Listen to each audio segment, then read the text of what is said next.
The kris is not just a weapon, it's a symbol, a heritage that belongs to many cultures across the Malay archipelago. Respecting each culture's kris heritage is essential, regardless if it's from Java, Sulawesi, the Malay Peninsula, or any other regions within Nusantara.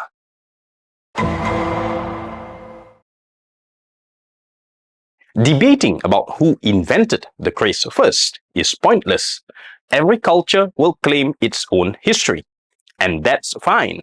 The truth is, the kris is shared, woven into the fabric of different communities.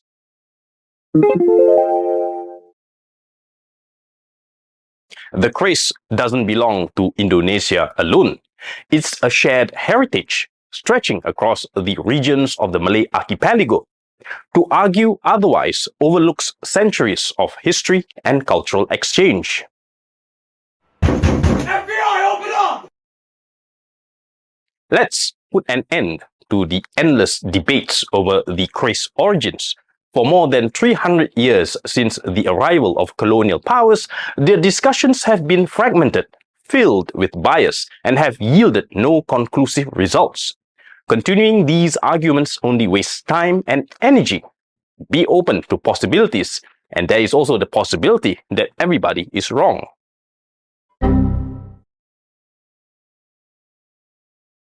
Let us take a modern-day example to illustrate the issue of origins. Just because Karl Benz, a German, invented the first gasoline-powered automobile, the car, does that mean Germany owns every car in the world today?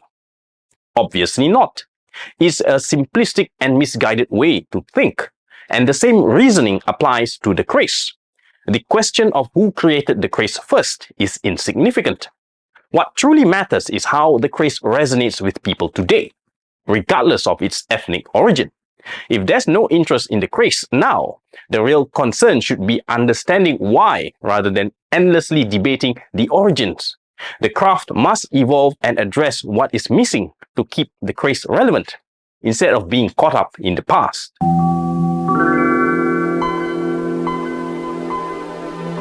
So let us all respect what the kris truly represents: a shared history, a shared culture.